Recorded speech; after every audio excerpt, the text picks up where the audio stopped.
beyond the board, the darkness awaits. Have you ever felt the pull of something forbidden? Something you know you shouldn't touch, but your curiosity whispers otherwise? That's exactly how it began. An old, forgotten Ouija board, dusty and tucked away, waiting for someone bold or foolish enough to use it. The first time it spelled out a word on its own, I told myself it was a trick of the mind. But then, the lights flickered, shadows stretched unnaturally, and doors creaked open in an empty house. What we unleashed wasn't just a game. It was something that refused to leave. You think you'd stop after the first warning, right? But the truth is, once the door is open, it doesn't matter if you want to walk through. Sometimes, it pulls you in. This is not just one story. It's 5 lives, 5 encounters, and 5 warnings you should never ignore. If you think the Ouija board is just a harmless piece of wood, let these stories change your mind. But be warned, once you start, you won't be able to look away. So, are you ready to face the darkness?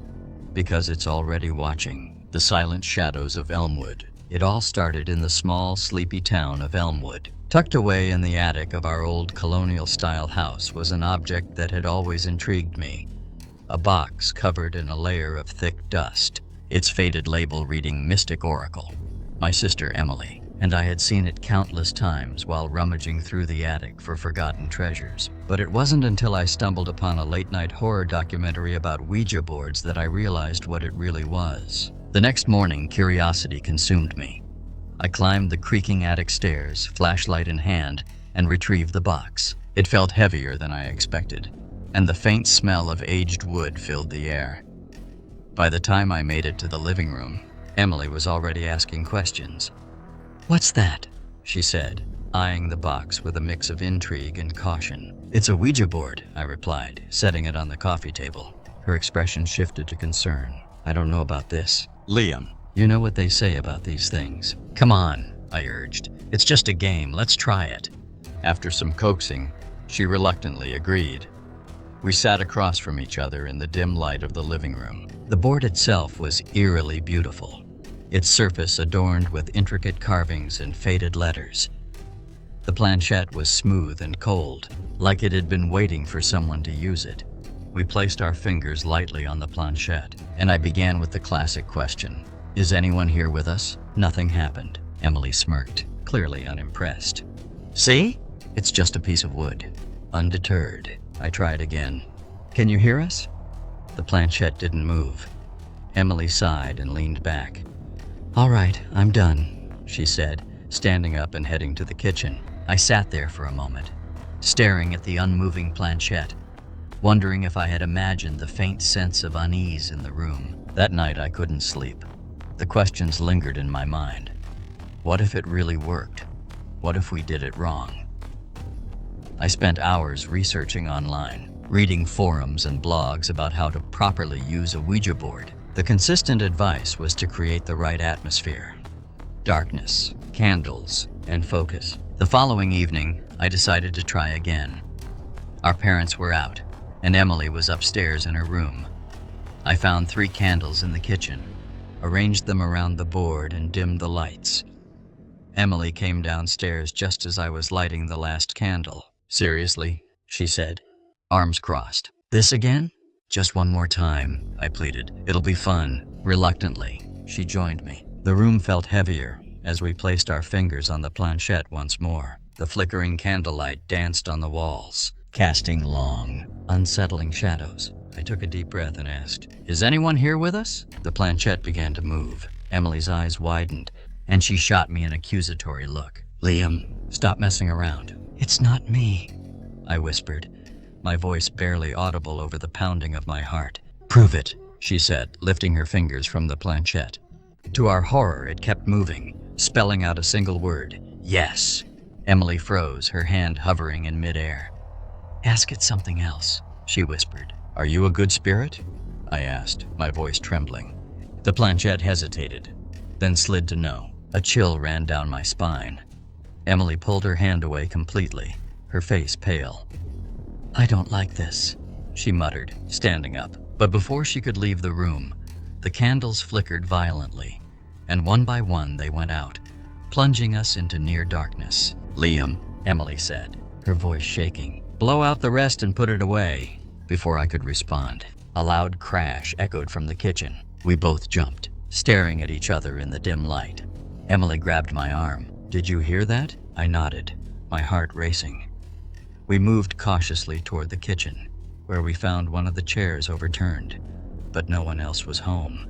The silence that followed was deafening, broken only by the faint creak of the floorboards behind us. We spun around, but there was nothing there. Emily clutched my arm tighter. "We need to stop," she whispered. As we turned back toward the living room, I noticed something strange. The planchette, which we had left in the center of the board, was now at the word goodbye. I hadn't touched it, and I knew Emily hadn't either. "We're done," she said, grabbing the board and heading to the backyard. "This thing is going in the fire pit." I followed her outside, watching as she doused the board in lighter fluid and set it ablaze. The flames roared higher than I expected, casting an eerie glow on her face. For a moment, it almost looked like shadows moved within the flames. When the fire died down, we stared at the charred remains in silence.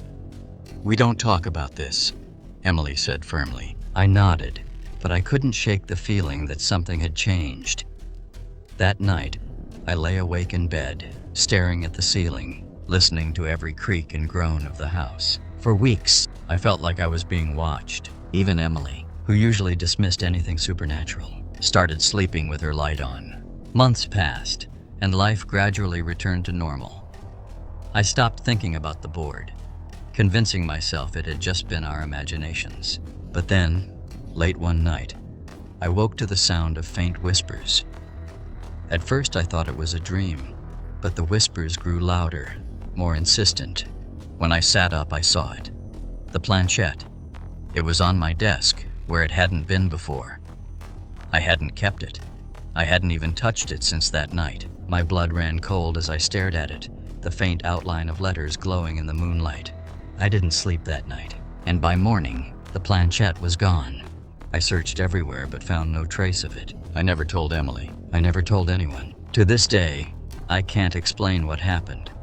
But sometimes, when the house is quiet and the shadows are long, I feel it.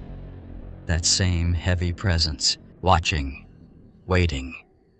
And I know deep down that whatever we summoned that night never truly left. The Haunting of Prescott Manor.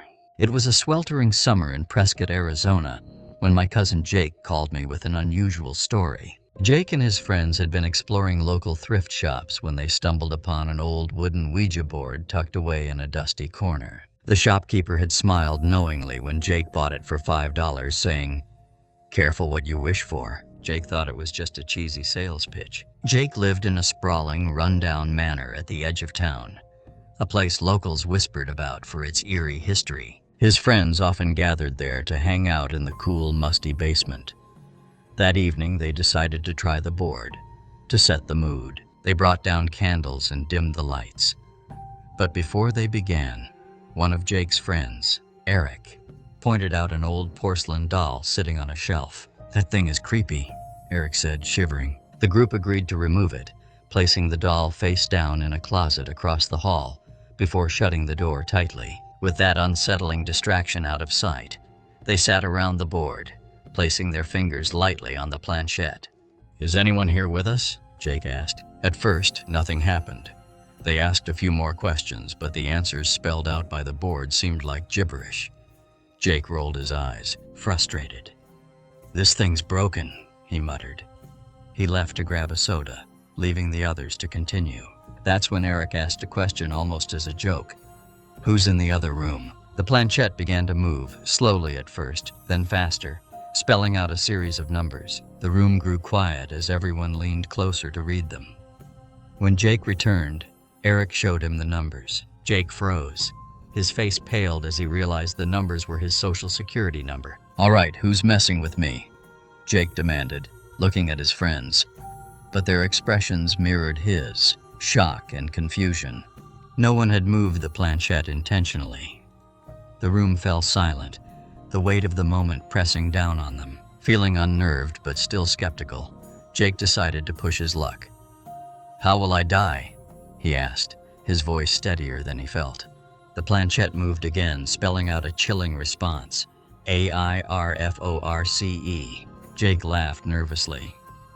"That's specific," he said, trying to hide the growing unease. He had been considering enlisting in the Air Force, a fact he hadn't shared with anyone in the room. His friends exchanged uneasy glances but said nothing. Eric decided to challenge whatever entity they might be communicating with. "If you're really here, prove it," he said. The planchette slid to spell one word: DOLL. A cold wave swept through the room. No one moved for a moment. The only sound, the faint crackling of the candles. Finally, one of them spoke. "Let's check the closet," Eric suggested, though his voice wavered. Reluctantly, they crept up the basement stairs, their footsteps echoing in the empty house. They approached the closet where they had left the doll. Jake reached for the doorknob, his hand trembling.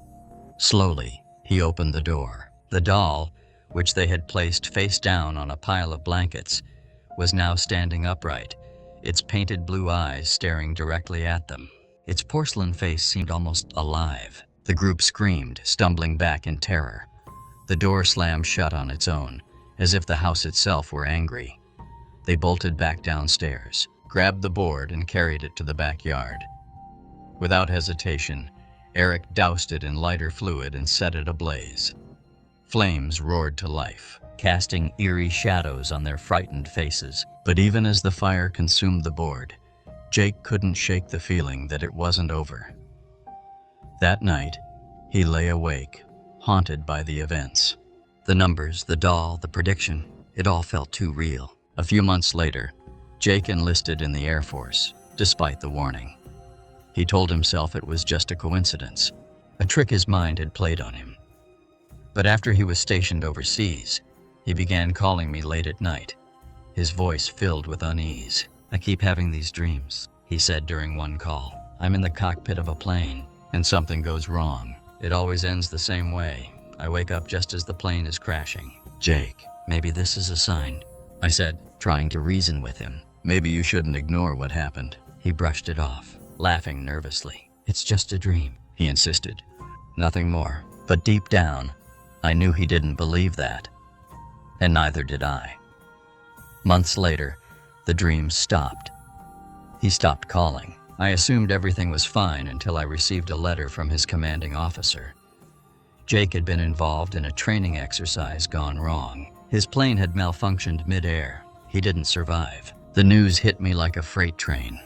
I couldn't help but remember the board's chilling prediction. The guilt weighed heavily on me. Should I have done more to stop him?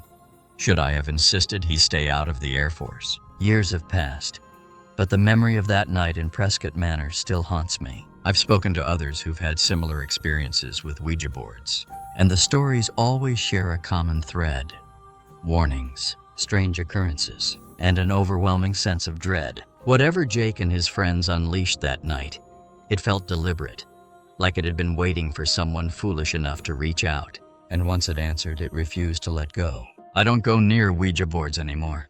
If you ever find one, no matter how harmless it looks, leave it alone. Some things aren't meant to be understood. Some doors should never be opened.